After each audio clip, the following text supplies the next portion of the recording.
All right, Tommy here with Scarves and Spikes. Here with Jake from the Mayday Parade. How's it going? Very good. Good to have you. Or good to be here. Well, I already screwed it up. No, you're fine. Well, I started telling our listeners that I was doing an interview with a guy from a band, and they were like, why? Mm-hmm. And one good thing that came out of COVID was, as I was trying to find new music, there was nothing else to do, I was stuck at home, and I hear your song, Oh Well, Oh Well, mm-hmm. and I'm like, this is awesome. And I clicked the Spotify banner, and you've got the Atlanta United Pride kit on. And I said, oh shit, this is cool. Like, not only is it great music, they like a good team. Mm-hmm. So I started doing more research, and you're a big fan. Yeah, I am. So first, how did you get into Atlanta United? I was a supporter of LA Galaxy since like 2010. That was kind of my first team. I live out now in Los Angeles, so I was like, this is going to be my team. Obviously, they had Beckham at the time, so it was pretty great. Right. It was Beckham, Donovan, and Keane, and it was just a powerhouse. And then in 2017, ATL formed. Yeah. And I was born in Atlanta, and the fact that there was a team that was coming out of my state and my city, I was just like, I just jumped ship. Yeah, I still support the Galaxy for sure, but Atlanta is now my number one. They're struggling right now. Yeah.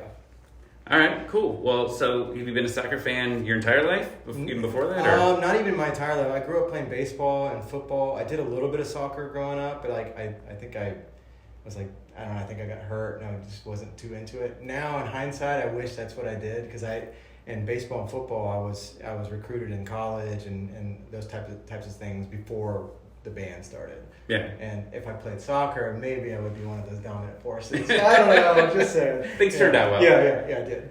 So when I did some research, you had an article that was done. It's not on the website anymore, so I didn't actually be able to read it. But Atlanta United did a whole article about you. So how did that all come to be? I got hit up through social media, through Instagram. I just got a DM, and it was just, do you want to be a part of this? And of course, I jumped at the chance, because anytime I can represent the club or whatever I can do to spread the word, that's, I was just like, let's do it. So you were at the Open Cup game. Yes. I think you got a suite, right? I saw the video. Yeah. It was sweet, for lack of a better word. So they ended up winning that game. Mm-hmm. Did you get to celebrate with the team at all? I wish I did. I wanted to storm the pitch, but I just refrained myself. Yeah. So that was a crazy game, and one of the best parts about it is Joseph ended up going on like a 45-minute Instagram live, and he was just getting hammered, just chugging beers. Oh, okay. I thought you mean like hammered by the people. Like, oh no, you played poorly. No, he was hammered, just shirtless on Instagram. They were partying in there. As it should be. Yeah, I like that. Yeah, it was a crazy game. So was that your first game that you attended with them, or? I think that might have been my second game, and I couldn't remember the first game. Honestly, it might have been my third, because I did go to they played the Galaxy in Carson, California. Yeah. And I went to that game. Of course, I was full supportive. Did they win 1-0 that one? Yeah, they did. Okay. Yeah, I remember that game. I was pumped, yeah. I stayed, that was a 10 o'clock start time. I remember on the East Coast here, when you got to stay up for it. I just got to say that the connection between Almiron and Joseph was just, it was special. Yeah, and it hasn't been the same since, really, especially after Joseph's injury. I feel like it's coming around with Yakimakis and Amada. Yeah. Yeah, there's something there, and it's nice. Yeah, and they've got a lot of room to grow their team. It was a mess for a while, and they got a new president. I know. When Joseph got hurt that first game of the season, it was a kick to the balls. Like, you just knew it was going to go downhill from there, and it hasn't really recovered. But this year they're fifth right now, and they've got some room to get better players. So hopefully, we have one DP spot open. Is that right? Correct. Yeah. So they're not sure who exactly they're going to bring yet, but there's been some rumors. But they brought in some other guys, and the front office is starting to become more stable. Yeah. Most people want their current front office out. So I see the comments. Boca out is usually there. Yeah. Speaking of MLS, what do you think about Messi coming? I mean, it's so exciting. The GOAT's coming over. You know what I mean? Like, I'm a little scared about the team that they're building. I don't know how they're able to figure it out, but I mean, the pieces that they're Busquets and Jordi Alba's coming over, and I've heard rumors of Suarez and everybody. Hazard possibly. It's like, oh my god, it's like, how do you compete with that kind of stuff? But it's super exciting. I think it's going to do great things for the league. I tried to get tickets. I missed the window of cheap tickets, and now it's like, and it's over $600 for a game kind of thing. I'm actually trying to go to the Miami LAFC game on September 3rd, which is the day after my birthday. I'm Oh, awesome. Hoping I can make it work out, but the tickets are expensive. Yeah. So, quick story. I was already planning on going that weekend. I usually try to hit a Falcons late night game up. I want to see Joseph come back. Then I find out Tata Martino's coming. Yeah. And then I find out there's a rumor of Messi. So I bought 2 supporters tickets, I think for like $35 each. The next day they were going for $300. And I was like, oh shit, like, what do I do? I would love to make some money here, but it's like it's a once in a lifetime thing. Like, and we're not even sure if Messi's even going to play. Like, will he play on turf or won't he? Yeah. That's been the big argument. I've been on a few Miami podcasts. I've got like a $25 bet on if Messi's actually going to play or not. It's the same thing with Ibra. He was very big on not playing on turf. So he purposely that's a great callback, because in that game before he was on yellow card accumulation. It's about the 50th minute. He just goes and tackles somebody for no reason. So he gets gets suspended, so he doesn't have to go to Atlanta. Yeah. And then Rooney went on vacation. Like, all of a sudden a story came out that he was getting divorced and that he was going on vacation with his family, didn't show up to Atlanta. So Atlanta's been getting screwed on seeing all the European guys come here. So hoping that I don't lose $25 and I actually get to see Messi play at the same time. But yeah, so the tour that you're on, I actually saw you guys a couple weeks ago in Columbus. Nice. So it was awesome. Yeah. And now you're on with Yellow Card. Yeah. So how did that come to be? We had done some shows prior with them overseas, and we just became really good friends. And I think Derek got word that they were doing the 20-year, and him and Brian Key, the singer of Yellow Card, were hanging out. And Ryan was like, I think we might give you guys an offer. Would you be interested? I was like, yeah, absolutely. 20 years of this record. Like, we grew up on this record. Right. It's one of those that completely inspired our band. And yes, it was exciting to get something going between both of us. How long have they been broken up? I think 5 years now. Okay. So it feels like it's longer than that. I want to say it was 2018. I want to say they did the last Warped Tour, and then I think that was it after that. Yeah. It's crazy because, like, now I'm getting my son's in the parking lot getting ready for the show. Nice. I was listening to him in high school. Now he's listening to him in high school. Yeah. So it's pretty crazy. So after this, what are you doing? We are basically doing a couple of festival shows over September and October, and then I think right after Halloween right before Halloween we're going over to the Philippines and Singapore and doing some headlining shows over there. Those shows are always so spectacular, and we love playing in that area. And then we're traveling over to Australia with All Time Low again, and doing some I think 7 or 8 shows with them. And then we might take some time off and write some new songs. I think that's kind of the general vibe. Well, that's my next question. So you had 2 great singles come out. Thank you. Are they part of an album or just random things? Yeah, right now we're trying to navigate the whole thing. I think the current plan is just kind of release singles and then keep recording until we can get like an arsenal of songs. We might continue the single route, but we haven't really, confirmed anything as far as like making an album, dropping an album, or just continuing with singles. It's kind of the Wild West, and with all the stuff, So. We're just gonna do what makes the most sense for us at the time. Okay. Yeah, I was just watching one of your lyric videos a couple nights ago, and I saw you had the founders flag of Atlanta United in the background. Oh, yeah. My son's going, Dad, Atlanta United. Yeah, I try to rap. If I could wear a whole kit while I was playing, I would do it. Yeah. And I've seen like pictures of you while you're drumming. You've had the kit on. Oh yeah. I remember during Warped Tour. I think it was 2016 or 2014. Forget what year the World Cup was happening during that time. I had full blown like USA kits. Really? And I would literally just be ripping in those every single day. It was perfect. Well, the good news is with the Women's World Cup and all the times, you'll be done by the time those matches even start. Oh, we're very excited. Like 3 9:00 games and a 3 a.m. game. Yeah. Yeah. I'll record the 3 a.m. game. I might be awake for this. I'll stay up. I'll party that night. Yeah. But it should be an interesting World Cup there. Yeah. Did you get crazy for the Men's World Cup then? Oh, absolutely. Yeah. I wish I wanted to go. I really wanted to fly over there and just witness it and be a part of it. I thought that would be a cool experience. But then I was like, it's happening in 2026 in the U.S. And I was like, maybe I'll just save my money and just They're playing in Atlanta. They are, yeah. So that would be cool. Yeah. I'm trying to figure out where they're going to play in L.A. because I know they were going to do it at SoFi, but apparently the field or the pitch isn't wide enough. Really? That's what I've heard. It's also on turf. Actually, no, it's not turf. It's grass. Yeah.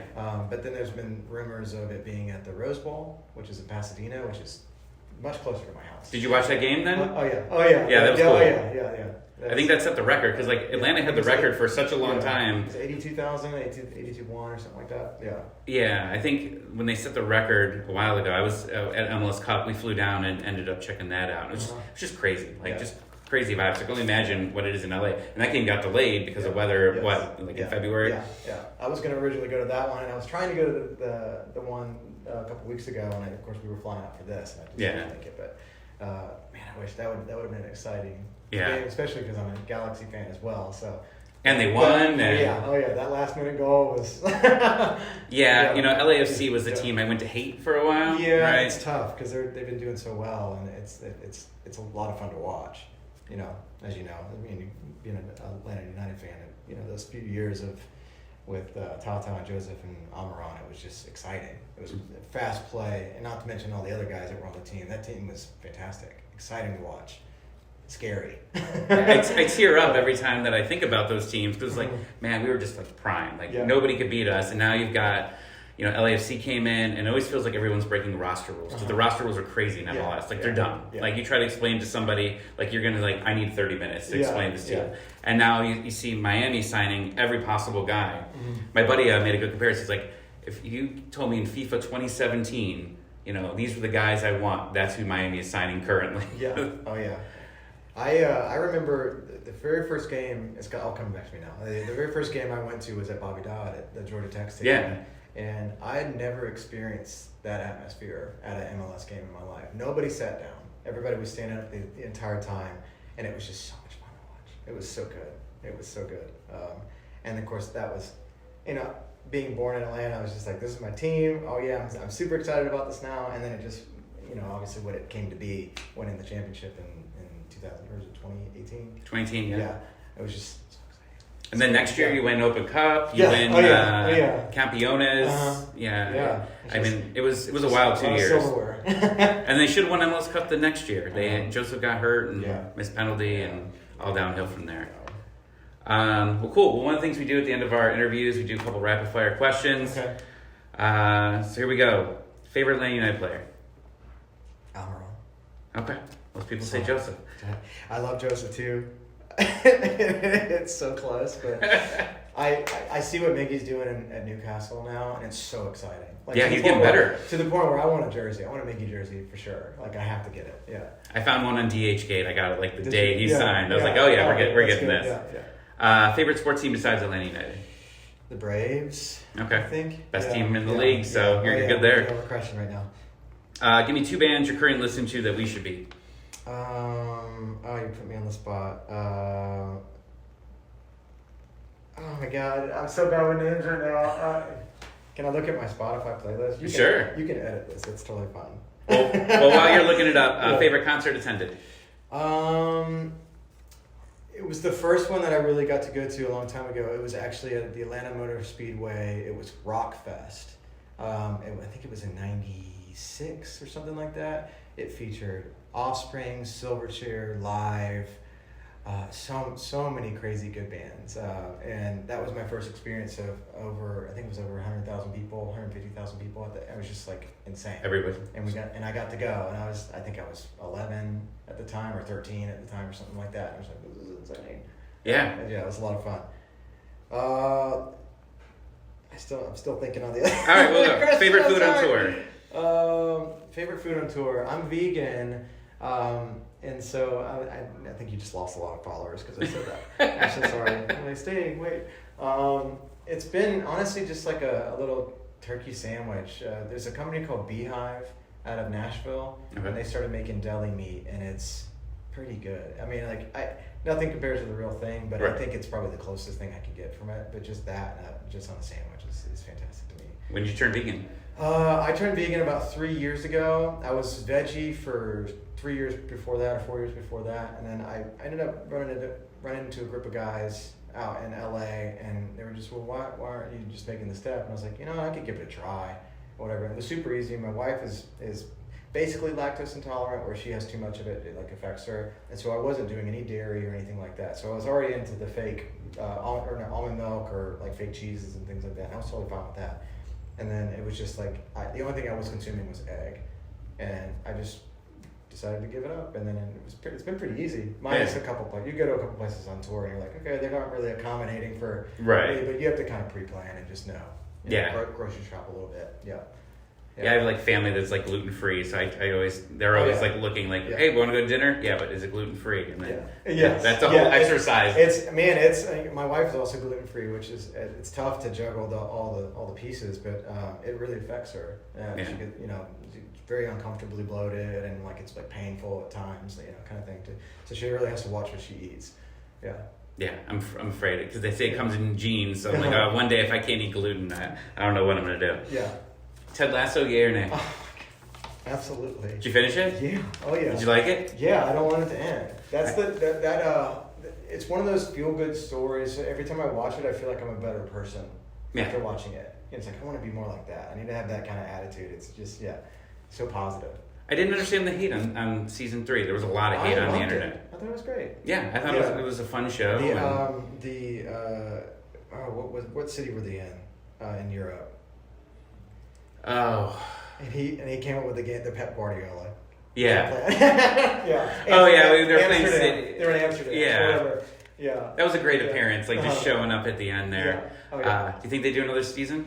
I don't think that they will. I did listen to some podcasts with Jason Sudeikis, and he talked about how he thinks that the story. He's like, it's not a political answer. He said, but I think the story is done.